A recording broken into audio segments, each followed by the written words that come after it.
요즘 우리 사회에서 부쩍 많이 듣게 되는 그런 단어가 있습니다. 내로 남불이 나는 그런 단어입니다. 제가 설명을 드리지 않아도 이 의미가 무엇인지를 우린 잘 알고 있습니다. 이 말이 자주 사용되고 있는 것은 그만큼 우리 사회가 공정하지 못하다는 것을 단적으로 나타냅니다. 왜 이런 일이 일어날까요? 성경은 그 원인을 정확하게 진단하고 있습니다. 남의 눈에 티를 보고 판단하지 말고 내 눈에 이 들보를 먼저 뽑아라. 이 내로남불의 반대어가 뭔지 아십니까? 제가 만든 신조어입니다. 내티, 내들 남티. 어렵네요. 신조어라서. 예. 나의 들보를 먼저 빼내고 남의 티를 비난하지 말고 성경은 남의 티를 빼주라고 이야기하고 있습니다. 오늘 우리 사회가 또 우리 자신이 공정하지 못한 여러 가지 많은 징후들이 여기저기에서 드러나고 있는데 바로 이 원인이 뭔지 또 크리스찬으로서 우리는 어떻게 되는지 오늘 본문을 통해서 함께 은혜 받기를 원합니다. 저는 오늘 설교 제목을 공정한 사회로 가고 있는가 하는 제목을 잡았습니다. 우리를 진단하고 어떻게 하면 공정한 사회로 나갈 수 있을까 하는 참 치열한 고민 가운데 말씀을 준비했습니다. 그리고 고민했습니다. 죄악이 가득 찬 이 세상에서 공정한 사회는 가능한 것일까? 하나님께서 우리에게 요구하시는 것은 어떤 것일까? 우리 미가서 6장 8절에 보면 여호와께서 내게 요구하시는 것은 오직 정의를 행하며 인자를 사랑하는 것입니다. 우리 주님이 요구하시는 것은 공의를 행하고 사랑을 실천하는 것. 이 두 가지 어느 한쪽으로 기울지 않고 잘 조화를 이루는 것이 우리에게 무엇보다 필요합니다. 그동안 우리는 사랑을 강조하면서 공의를 잃어갔던 것은 사실입니다. 저도 목회하면서 사랑으로 오랫동안 견디고 인내하다가 그래도 하나님께서 그건 기뻐하지 않을 거야. 하나님의 말씀에 입각해서 바르게 이야기를 하면 대부분의 사람들이 시험 들고 그것 때문에 오히려 참 안함만 못한 그런 결과를 많이 경험했습니다. 제 마음속에는 참 하나님이 기뻐하시는 뜻대로 바로 하려고 했는데 정말 사랑하는 마음으로 했는데 왜 그럴까? 앞으로는 그러지 말아야 될까? 때로는 회의도 들고 낙심이 될 때도 있었습니다. 어떤 경우는 정의를 외칩니다. 불의를 폭로하고 정의에 투사가 됩니다. 그러나 사랑이 없는 싸늘한, 그래서 우리는 정의를 주장하지만 아무리 영향을 끼치지 못하는, 어쩌면 우리는 공의를 주장해야 될 때에 사랑을 내세우고 또 사랑으로 품어야 될 때에 공의를 앞세웠던 언제 공의를 내세워야 될지, 언제 우리가 사랑을 내세워야 될지를 구분하지 못하고 이게 뒤섞여버린 이것이 우리의 문제는 아니었던가. 여러 가지로 돌아보게 됩니다. 십자가는 사랑과 공의의 완벽한 조합입니다. 하나님은 공의로우신 분이시기 때문에 죄를 참아 볼 수 없으십니다.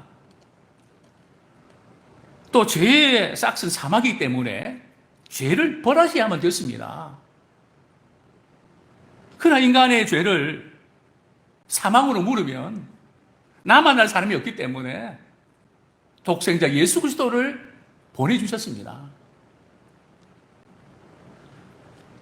공의도 이루어야 되고 사랑도 실천해야 되는 그 하나님 아버지의 마음이 우리 모두의 마음이 되기를 소원합니다. 총체적으로 무너져가는 이 세상 속에서 공정한 사회로 가는 것이 가능할까요? 오늘 본문의 배경은 아수르가 북이스라엘을 삼키고 이제 남유다 예루살렘 성을 에워쌌습니다. 참 일촉즉발의 위기입니다. 바로 그런 상황 속에서 하나님께서는 이사야 선지자를 보내어서 너희들이 회개하고 돌이키면 아수르 사람들을 진멸하고 예루살렘 성이 공격을 당하지만은 위기를 극복할 것을 말씀해 주셨습니다. 한마디로 회복을 약속해 주셨습니다. 그러나 오늘 본문에는 두 사이의 그 모습이, 한 나라의 두 가지의 그런 모습이 대조로 나타나 있습니다. 한 부류는 공정하지 못한 사회의 모습, 다른 한 부류는 공정한 그런 사회의 모습, 선한 정부와 악한 정부가 어떻게 되는지 우리에게 보여주고 있습니다. 저는 첫 번째 이렇게 도전하고 싶습니다. 공정하지 못한 사회에서 나타나는 몇 가지 현상이 있습니다.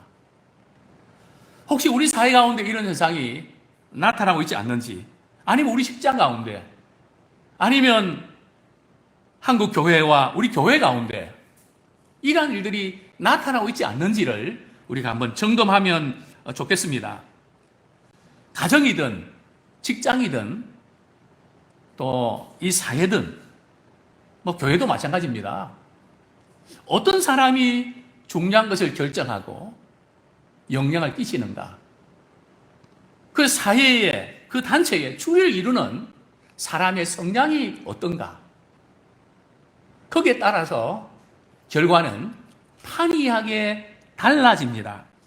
본문 5절 말씀, 이사야 우리 32장 5절 말씀 제가 읽어드리겠습니다. 어리석은 자를 다시 존귀하다 부르지 아니하겠고 우둔한 자를 다시 존귀한 자라 말하지 아니하리니. 이전에 지금 남유다의 이 사회가 어리석은 자를 존귀하다고 하는 겁니다. 이게 무슨 뜻일까요? 이 어리석은 자가 중요한 위치에 있다는 겁니다. 결정을 짓고 다른 사람이 영향을 끼치는 그런 위치에 있다는 거죠. 만약 우리 사회가 이렇게 된다면 희망이 없어지게 됩니다. 이 가치관의 혼돈을 겪고 있는 거죠. 그래서 하나님께 이사야 선지자를 통해서 다시는 어리석은 자가 존귀하게 일컬음을 받지 못하게 할 것이다.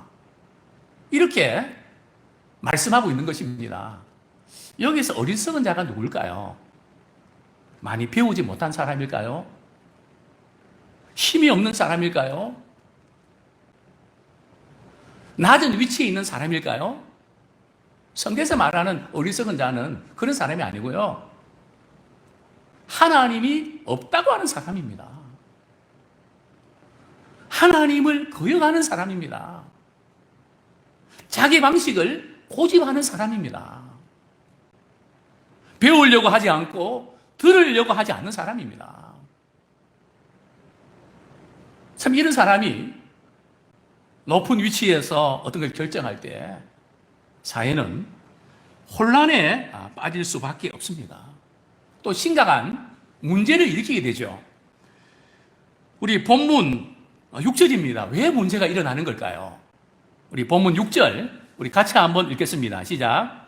이는 어리석은 자는 어리석은 것을 말하며 그 마음에 불의를 품어 간사를 행하며 패역한 말로 여호와를 거스르며 줄인 자의 속을 비게 하며 목마른 자에게서 마실 것을 없어지게 함이며. 개인이 그저 어리석은 것은 그 개인으로 끝나고 그저 이렇게 주변에 사람들에게 영향을 주는 끝나지만 이 사람이 공인인 경우들은 많은 영향을 끼치게 됩니다. 성경에서 이 어리석은 사람은 하나님이 없다고 하고 하나님이 없는 것처럼 행동하지만 이것이 사람에게도 악행을 행한다는 겁니다. 하나님을 의식하는 사람은 사람에게도 사랑을 실천합니다. 그러니까 누구를 의식하는 데 따라서 그 사람의 말과 행동은 달라지게 되어 있습니다. 어리석은 사람은 어리석은 것을 말하게 됩니다. 그리고 마음에 뭘 품는가 하면 불의를 품는다는 거죠. 하나님께서 통치자를 세운 것은 공의를 구현하라고 세운 것인데 그 위치에 있는 사람이 만약 불의를 행한다면 많은 문제들이 발생하죠. 사람은 무엇을 품는가에 따라서 그렇게 나옵니다. 닭이 알을 품으면 달걀이 나오는 것처럼 달걀을 품으면 병아리가 나오는 것처럼 사람은 무엇을 품는가에 따라서 달라집니다. 우리 목회자도 우리 성도님들도 우리 정치인들도 과연 우리는 무엇을 품습니까? 혹시 이건 아닌데 하면서 불의를 품고 있지는 않습니까? 불의를 품으면 행동이 간사한 행동으로 나타나게 되어 있습니다. 그리고 말로도 나타나는데 폐역한 말로 아주 완악한 말로 하나님을 거스리고 정말 줄이고 힘들어하는 속을 비게 하고 또 목마른 자에게 마실 것을 뺏어버리는 목이 마르다고 신음하고 있는데 저희 교집사님 한 분이 건물을 관리하시는데 목사님 지하에 있는 PC방이 지금 몇 달째 운영을 못해서 많이 힘듭니다. 또 어제는 PC방을 운영하는 그 자매가 2월 달부터 너무 영업이 안 돼서 결국은 자살을 시도하다가 한 자매는 결국은 중태에 빠져 죽게 되는 참 이것이 오늘 우리 주변에 일어나는 일들 아닐까요? 어제 제가 식당을 갔습니다. 평소 때는 많은 손님들이 오는데 저희들 밖에 없었습니다. 4명.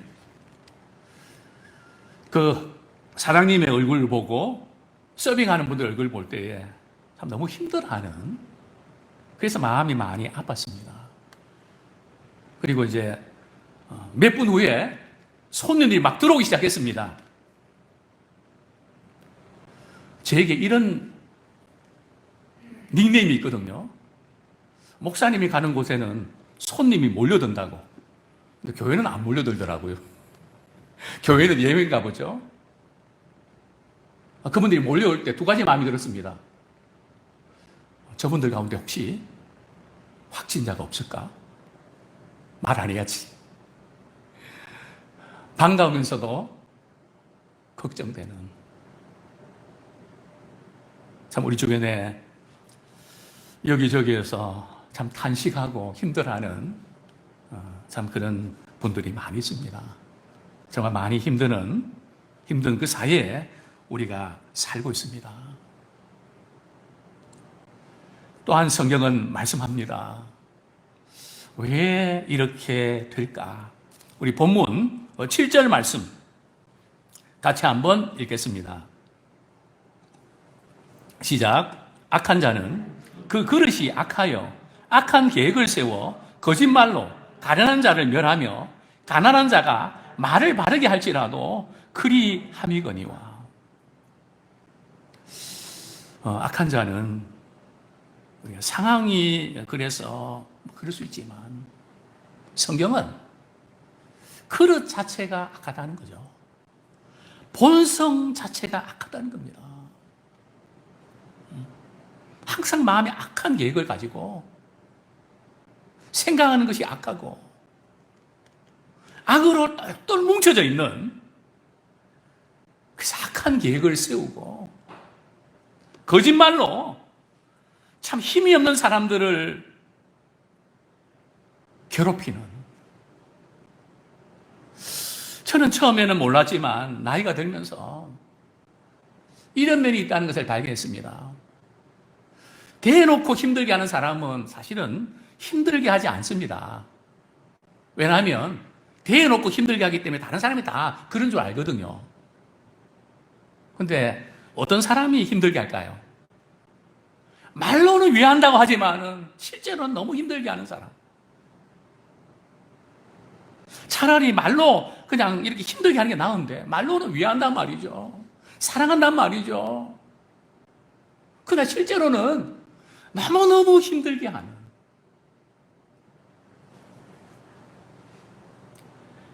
또 가난한 자가 말을 바르게 할지라도 힘이 없고 가난한 사람들이 이건 아닌 것 같아서 말을 하면 모든 것을 다 잃게 됩니다. 이 공정한 사회는 누구라도 이것이 아니라 그러면 말할 수 있어야 되고 그렇게 반영해야 됩니다. 누가 말을 하면 그냥 그대로 이루어지고 힘이 없는 사람이 말을 하면 아무리 해도 안 되는. 예를 하나 들까요? 비교적 고속도로에 월요일이 되면 좀 차가 많이 이렇게 막히는 편입니다. 명절도 아니고요. 왼쪽에 이렇게 전용 차선은 고속버스가 없는데 뻥 뚫렸습니다. 근데 이쪽 차선은 그 톨게이트를 이렇게 가는데 30분이 걸렸습니다. 제가 이제 속으로 이런 마음이 들었습니다. 다들 참 바쁘고 힘들게 살아가는데 한국도로공사에서 한 사람 나와서 이 뻥 뚫린 그 차선을 좀 갈 수 있도록 융통성을 발휘해서 고속도로 공짜로 갑니까? 톨게이트비 내잖아요. 그래서 제가 목적지에 가서 민원을 넣었습니다. 이런 경우들은 우리가 이 일반 우리 시내 도로에서도 이렇게 뭐라 그러죠? 우리 차가 붐비지 아니하면 뭐 이렇게 갈 수 있는 그런 신호이지 않습니까? 그죠? 그걸 설치하든지 아니면 그게 어려우면 한 사람 보내서 좀 뭔가 이렇게 그게 시민들을 위한 게 아닐까. 민원 넣었거든요. 답장이 왔을까요? 안 왔을까요? 제가 왔으면 이런 이야기 하겠습니까? 또 한 번 넣으려고 그럽니다. 누가 말을 하든지. 그것이 정말 사람들을 편리하게 한다면 들어야죠.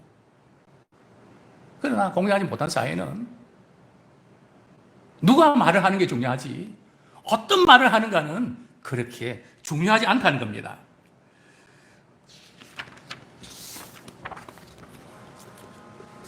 두 번째로 공정하지 못한 사회는 어떻게 될까요? 다 그럴 수 있다고 우리가 넘어갈 게 아니고 공정하지 못한 사회는 거기에 대한 많은 것들 우리는 겪게 됩니다. 우리 본문 9절 말씀 우리 같이 한번 읽겠습니다. 시작. 너희 안일한 여인들아 일어나 내 목소리를 들을지어다. 너희 염려 없는 딸들아 내 말에 귀를 기울일지어다. 10절. 너희 염려 없는 여자들아 1년 남짓 지나면 너희가 당황하리니 포도수확이 없으며 열매 거두는 일이 이르지 않을 것임이라. 자, 여기 보면 너희 안일한 여인들 누굴까요? 염려 없는 딸들은 누굴까요? 사실은 여기 안일한 여인과 염려 없는 딸들은 불신자를 가리키기보다는 하나님을 믿는 신자들을 가리킵니다. 신자들 가운데 하나님보다 이 세상의 물질, 명예, 이 세상의 사고방식, 이것을 훨씬 더 좋아하고, 또 여기 염려 없는 딸들은 자신만만합니다. 누가 지금 지켜주는지 겁을 낼 줄도 모르고, 거짓이 드러나도 자신만만합니다. 혹시 우리가 믿는다고 하지만 혹시 우리가 이런 자신감을 갖고 있지 않습니까?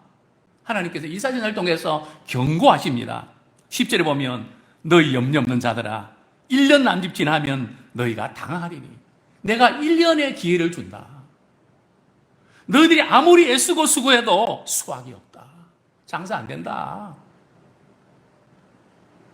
고생만 진탕하고 아무런 결과가 없다. 열매를 거두는 일이 이르지 않을 것이라. 그뿐입니까? 11절, 12절 이 탄식하고 가슴을 치는 일들이 일어난다. 11절, 12절 우리 같이 한번 읽겠습니다. 시작. 너희 안일한 여자들아 떨지어다. 너희 염려 없는 자들아 당할지어다.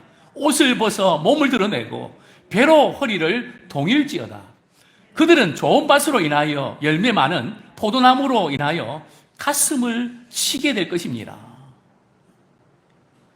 이전에 참 좋았는데 상황이 너무 바뀌어지면서 가슴을 치면서 어떻게 이럴 수가, 이런 일들이 벌어진다는 거죠.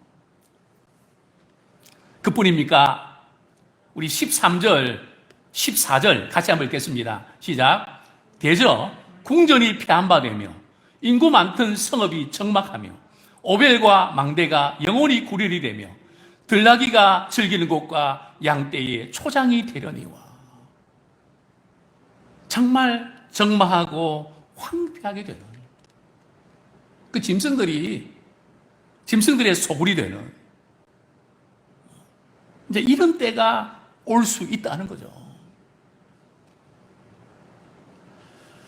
요즘 9시만 되면 일원동 이 거리가 적막합니다. 어떤 가게는 문을 닫은 가게들이 많고요. 또 어떤 가게는 손님 오는데 불만 켜 있습니다. 의자만 가지런히 놓여 있습니다. 참 주인의 그 심정은 어떨까? 참 마음이 아픈데요. 정말 우리 한 사람 한 사람 참 이런 어려울 때일수록 우리 역할을 잘 감당하기 원합니다. 하나님께서 우리를 통하여 시대를 걸고 계십니다. 너희 안일한 여인들아, 너희 염려 없는 딸들아. 여기 안일하다, 염려 없다는 이 말은 말이죠. 본문에 보면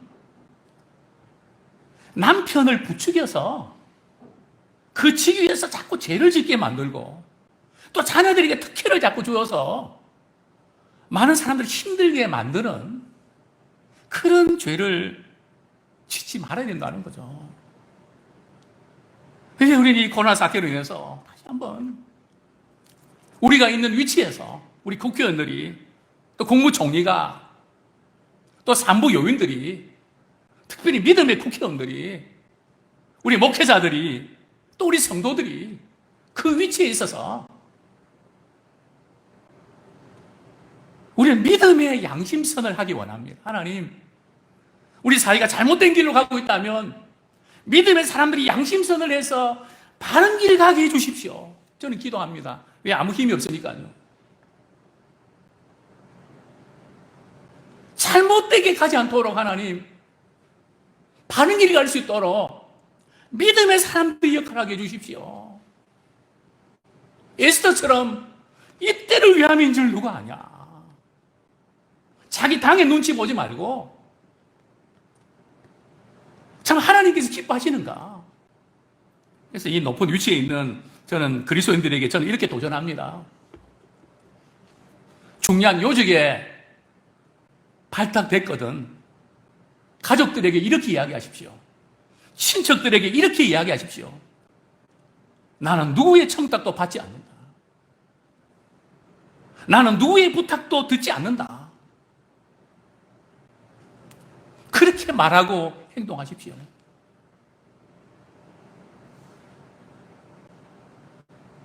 오늘 우리 사회의 문제는 다른 거 아닙니다. 아내 위하고 자녀들 위하고 가족들 위한다고 친척들 위한다고 피해지는 부분이 아닐까요? 적어도 우리 그리스도인들은 이런 부분에서 원칙을 정하고 우리 역할을 잘 감당하기 원합니다. 우리를 통해서 이 사회가 공정한 사회로 나갈 수 있기를 소원합니다. 누구의 덕도 보지 말고 우리 하나님이 인도하시고 함께 하시는 것을 나타내는 귀한 도구로 우리가 쓰임받기를 소원합니다. 우리 공정한 사회로 가려면 우리가 어떻게 해야 될까요? 우리 첫 번째로 32장 1절 읽겠습니다. 보라, 장차 한 왕이 공의로 통치할 것이요 방백들이 정의로 다스릴 것이며. 성경에서 하나님께서 왕에게는 또 오늘날은 대통령에게는 4가지 책임을 부여했습니다. 그냥 국민들이 뽑지만 하나님께서 나라의 통치자를 세울 때는 4가지를 부탁하셨습니다. 첫 번째는 대통령은 국민을 보호해야 됩니다. 이것이 대통령의 역할입니다. 어디 있든지 국내외 어디서든지 국민이 어려움을 당하면 보호해야 됩니다. 자, 두 번째 대통령의 책임은 백성의 생활을 책임져야 됩니다. 그것이 대통령의 역할입니다. 가장은 가정에 우리 자녀들과 또 우리 아내 그 가정에 생계를 책임져야 되지 않습니까? 마찬가지로 나라를 통치하는 지도자는 백성의 생활을 책임져야 됩니다. 자, 세 번째로 대통령은 국민들이 의롭게 살도록 해야 됩니다. 그것을 또 위해서 본을 보여야 됩니다. 무엇이 의로운 것인지, 무엇이 바른 것인지, 말만 우리가 하는 것이 아니라 그걸 삶으로 보여줘야 됩니다. 그래야 우리 사회가 공정한 사회로 갈 수 있습니다. 하나님께서 나라를 세우신 것은 권력을 가지고 휘둘러가 주신 것이 아니고 죄악이 많은 세상 가운데서 불의를 막기 위해서 정의를 구현하라고 주신 것입니다. 의를 바로 세우라고 나라를 세우셨습니다. 네 번째로는 대통령은 한 사람이라도 억울한 일을 당하지 않도록 해야 됩니다. 그 어떤 사람도 특별히 가난하고 힘이 없는 그런 사람이 억울한 일을 당하지 않도록 해야 됩니다. 억울한 일이 있거든 들어줘야 됩니다. 싸매어줘야 됩니다. 오늘 본문에 보면 보라 장차 한 왕이 공의로 통치할 것이요 방백들이 정의로 다스릴 것이며. 한 왕이 공의로 통치한다. 그때 공정한 사회가 된다는 거죠. 선한 정부가 된다는 거죠. 여기에 한 왕이 누굴까요? 1차적으로는 히스기야 왕입니다. 궁극적으로는 장차 오실 메시아입니다. 진정한 의미에서 공정한 사회는 하나님의 통치가 이루어져야 가능합니다. 저는 이번 의뢰를 통해서 우리 한국 기독교가 하나님의 통치권 안에 들어가길 원합니다. 우리 성도들이 삶의 전 영역에서 하나님의 통치를 구현하는 자 되길 원합니다. 정치, 예술, 경제 모든 분야에서 하나님이 기뻐하신 일이 무엇인지를 우리가 알아서 남들은 어떻게 하든지 관행이 어떻든지 간에 우리 있는 위치에서 하나님의 공의를 실현하는 우리 모두가 되기를 소원합니다. 그러나 안타깝게도 남유다 백성들은 하나님의 통치보다는 주변 국가들, 세상 사람들이 잘 사고 누리고 그런 모습들 너무 부러웠습니다. 왜 안 그렇겠습니까? 나만 왜 이렇게 살아야 돼? 왜 우리만 이렇게 살아야 돼? 믿음의 가정에서 자녀들이 그런 이야기 하지 않습니까? 남들은 그렇게 안 사는데 왜 우리만 이렇게 살아야 돼? 우리 그런 이야기 종종 듣지 않습니까? 또 우리 역시 교회에서는 그렇게 말을 하지만, 교회에서는 그렇게 한다고 하지만 세상에서는 세상 방식이 있는 거야. 세상에는 세상 방식 따르고 교회에서는 하나님 방식을 따르면 돼. 암묵적으로 우리는 그런 믿음을 가지고 있지 않습니까? 그것이 오늘날 우리가 겪게 되는 고통이고 위기가 아닌가 생각됩니다. 이스라엘 백성들처럼. 어떻게 될까요? 성경은 말씀합니다. 우리 이사야 31장 6절, 7절 같이 한번 읽겠습니다. 시작. 이스라엘 자손들아, 너희는 심히 거역하던 자에게로 돌아오라. 너희가 자기 손으로 만들어 범죄한 은우상, 금우상을 그날에는 각 사람이 던져버릴 것이며. 우리에게 이것이 필요합니다. 우리는 믿는다고 하지만은 하나님을 심히 거역하지 않았습니까? 하나님 말씀을 듣는 것 자체도 부담스러워하고 싫어하지 않았습니까? 말씀은 좋지만 그러면서 우리는 우리의 입장과 우리의 형편을 내세우지 않았습니까? 이게 심히 거역했다는 것은 말이죠. 우리가 하나님 믿고 하나님 기뻐하실 일을 하려고 애를 쓰는데 우리가 뭘 하나님을 심히 거역했겠습니까? 이 말씀의 의미가 뭔지 아십니까?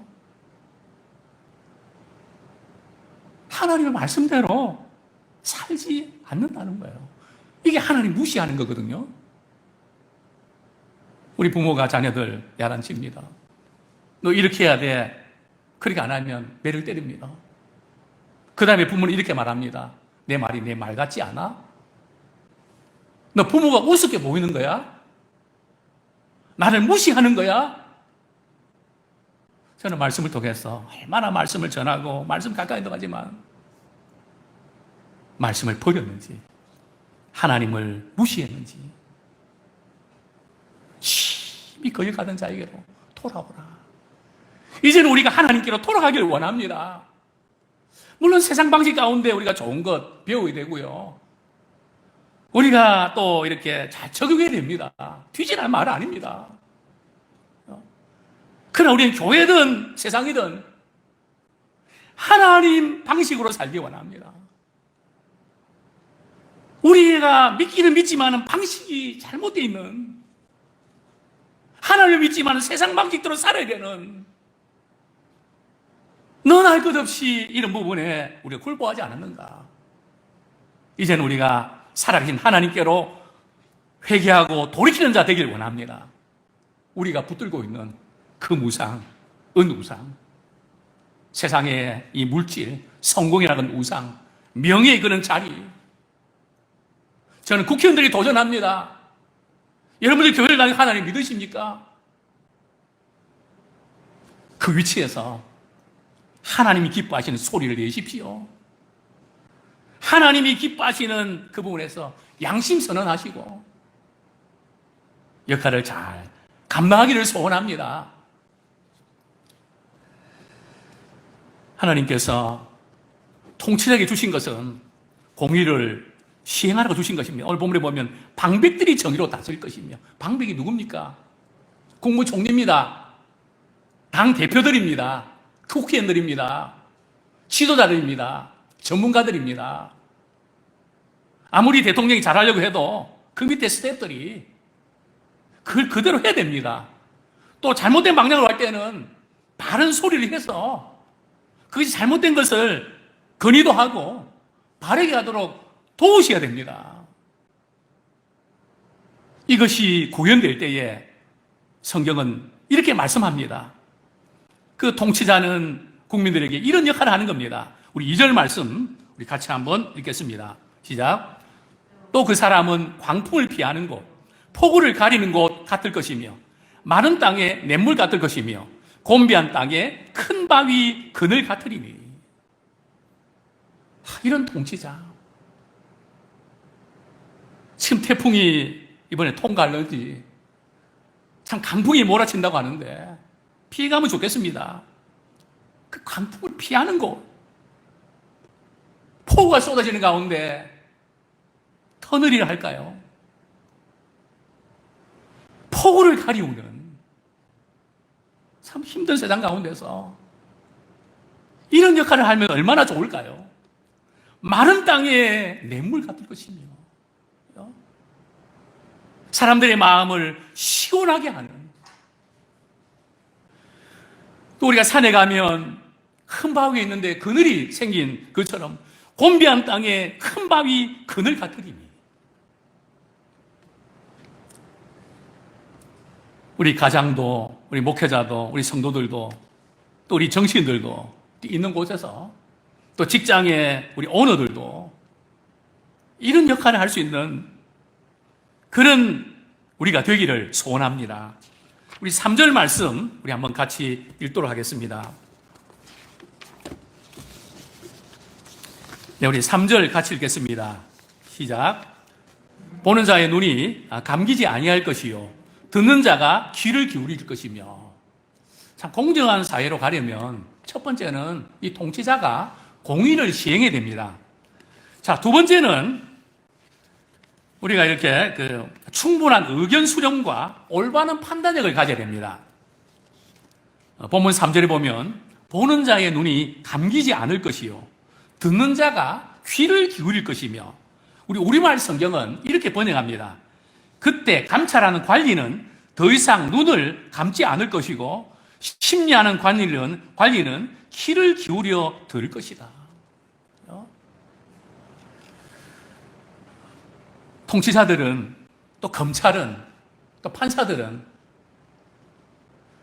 한 사건만 듣지 말고 이 이야기 저에게 다 듣고 판단하고 올바르게 결정을 해야 됩니다. 원활하게 의견 수렴하는, 소통하는, 각자 우리가 볼 수 있는 것은 적습니다. 각 전문가들의 의견들을 수렴해서 만약에 이 정책을 결정하면 어떤 어려움이 생길지 미리 파악해서 추리를 최대한 추리는 아마 그런 지도자가 지혜로운 지도자일 겁니다.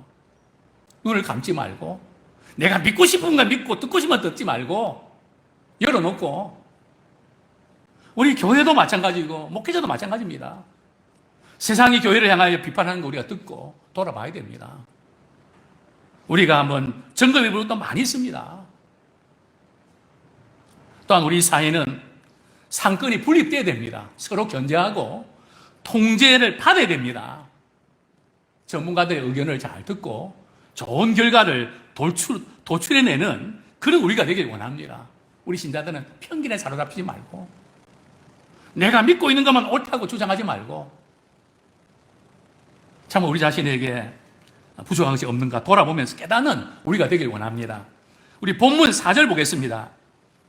같이 한번 읽겠습니다. 시작. 조급한 자의 마음이 지식을 깨닫고 어눌한 자의 혀가 민첩하여 말을 분명히 할 것이라.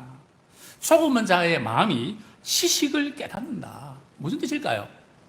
무슨 일을 결정할 때에 서두르지 말고 올바른 판단을 가져야 된다는 겁니다. 밀어붙인다고 되는 게 아니에요.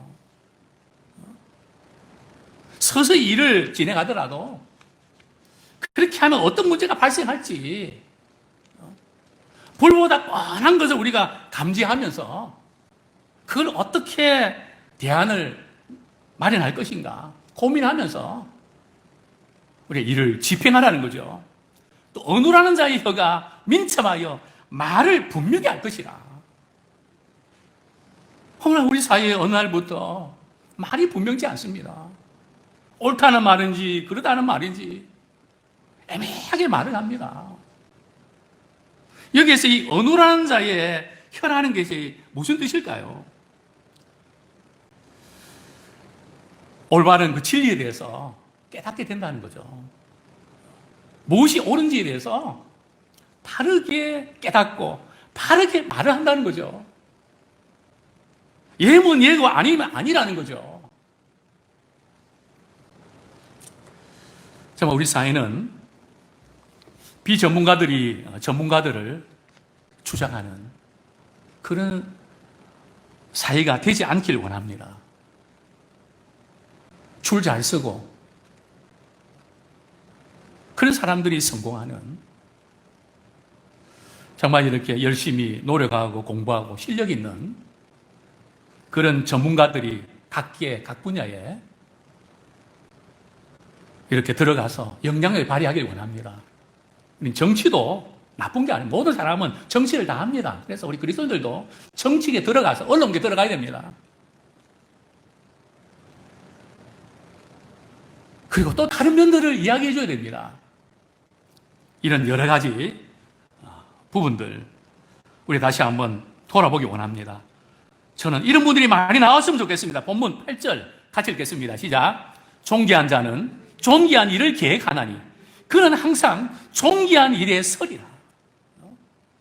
참 우리가 가정이든 직장이든 교회든 사회든 정말 거기에 꼭 필요한, 너무 존귀하고 너무 귀하고 정말 그분이 꼭 있어야 되는데, 그러기 위해서는요, 제가 이렇게 노예일, 총회일 하면서 얻은 것은요, 하고 싶어 하는 사람은 시키면 안 돼요. 물론 열정이 있어서 좋은데요, 하고 싶어 하는 사람은 실력이 좀 딸립니다. 다 그렇다는 말은 아닌데요,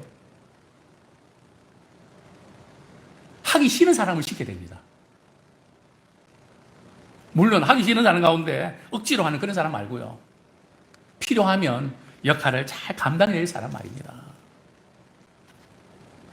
저는 우리 성도님들이 우리 한 분 한 분 참 이 어려운 가운데 우리가 비난하고 정죄만 할 것이 아니라 우리가 있는 곳에서 존귀한 자로 쓰임받기를 소원합니다.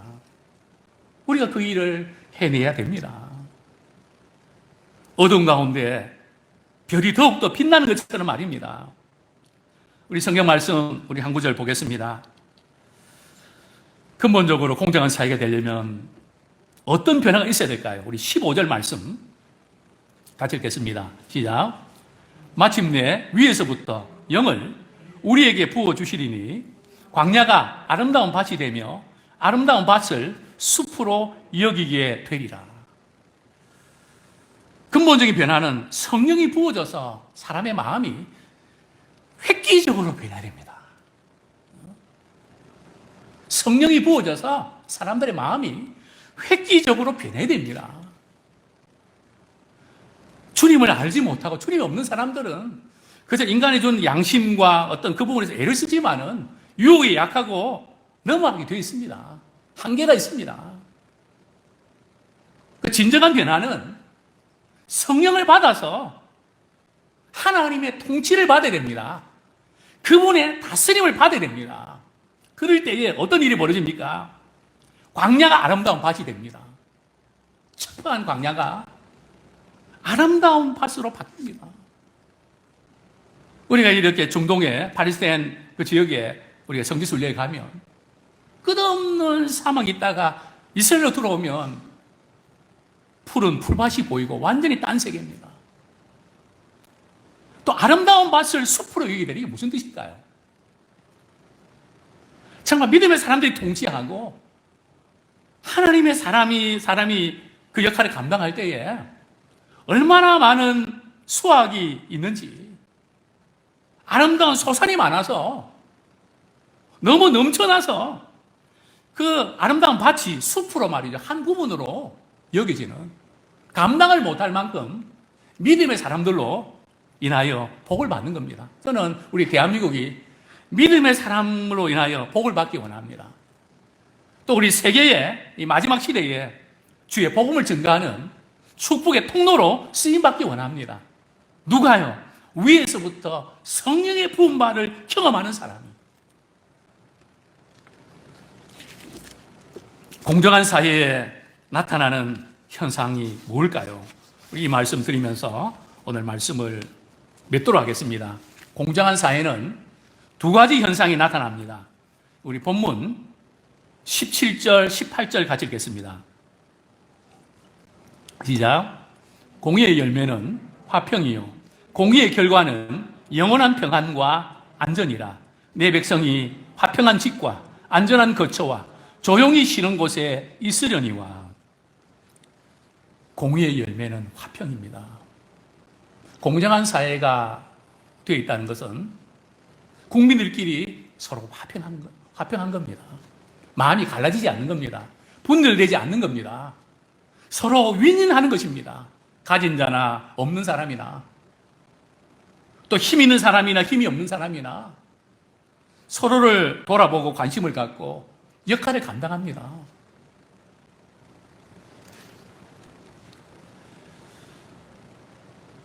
바로 이 공정한 사회에 나타나는 그 현상은 화평이 있어야 됩니다.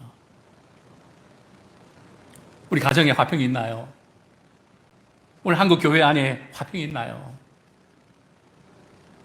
우리 대한민국 안에 화평이 있나요? 공정이 무너져 버리면 화평이 깨집니다. 공정한 사회에는 반드시 두 가지가 있어야 되는데요. 공의의 결과는 영원한 평안과 안전이라. 평안이 있어야 되고 안전이 있어야 됩니다. 정의가 시행되는 사회는 물질적인 축복뿐만 아니라 정신적인 것과 영적인 축복을 누리게 됩니다. 공정한 사회는 하나님의 이름을 높이고 사람의 권리를 존중합니다. 이 참된 평안은 하나님과의 관계가 회복될 때 가능합니다. 우리가 그냥 잘해보자고 사이좋게 지내자고 그렇게 되는 게 아니고요. 우리 마음이 바뀌어야 됩니다. 우리의 마음은 하나님으로부터 나야 됩니다. 거듭나야 됩니다. 하나님의 자녀가 됩니다. 우리 로마서 5장 1절은 우리가 이렇게 말씀합니다.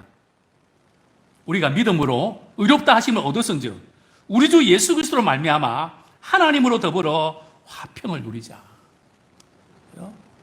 하나님과 바른 믿음의 관계가 된 사람이 화평을 누릴 수 있고 또 우리 주변에 피스메이커가 될 수 있습니다. 정말 이 사회에 평안이 있나요? 우리 찬송가에 보면 그 어디에도 평안이 없습니다. 요즘엔 코로나 신드롬에 걸려 있습니다. 코로나에 걸리는 것보다 더 불안해하는 것은 참 확진자로 인해서 많은 사람을 힘들게 한다고 하는 아픔입니다. 제가 코로나 사태로 인해서 제게 좋지 않은 습관이 생겼습니다. 하루에도 몇 번이나 머리 열이 나는지 아마 수십 번을 만져봅니다. 왜냐하면 제가 열이 나면 안 되니까요. 뭐 저라고 몸이 아플 때가 없겠습니까? 힘들 때가 없겠습니까? 그냥 이 마음이 여러 가지로 그냥 울분이 생기고 열이 막 그냥 그러면 말이죠. 머리부터 속에는 불이 나는데 또 머리는 괜찮더라고요. 뭐 저뿐이겠습니까? 모든 분들이 아파하고 있지 않습니까? 4일 거리두기 2.5단계로 인해서 얼마나 많은 사람이 힘들어하고 탄식하고 있는지 모릅니다. 정말 이 찬양이 떠오릅니다. 이 세상에 근심된 일이 많고 참 평안을 몰랐구나. 또 그런 가사가 있습니다. 이 세상에 참 죽을 일 쌓였구나. 그러나 우리는 거기에 굴하지 않고요. 그 다음에 후렴이 있습니다. 주 예수의 구하신 은혜로다 참 기쁘고 즐겁도다. 주 예수의 구하신 은혜 때문에 우리는 기뻐하고 즐거워할 수 있습니다. 오늘 이 평안을 우리가 누리고 힘들어하는 많은 사람들이 이 평안을 끼치는 자가 되길 원합니다. 부활하신 주님께서 두려움에 떨고 있는, 문을 꼭 닫고 있는 제자들에게 찾아오셔서 평안하냐? 평안하냐? 내 평안을 너희에게 끼치노니. 오늘 우리는 다른 것보다 주님이 우리에게 주신 그 평안, 모든 지각에 뛰어하는 하나님의 그 평안을 두려워 떨고 있는 많은 사람들에게 끼치는 그런 주인공들이 되기를 소원합니다. 두 번째로 공정한 사회에 나타나는 또 다른 현상이 있습니다. 바로 안전입니다. 본문 우리 32장 우리 18절부터 20절까지 말씀 읽겠습니다. 시작. 내 백성이 화평한 집과 안전한 거처와 조용히 쉬는 곳에 있으려니와 그 숲은 우박에 상하고 성읍은 파괴되리라. 모든 물가에 씨를 뿌리고 소와 나귀를 그리로 모는 너희는 복이 있느니라. 그렇습니다. 부동산 문제로 인해서 참 더 이상 신경 쓰지 않고 평화로운 그 거처, 화평한 그 집, 안전한 거처, 조용히 쉬는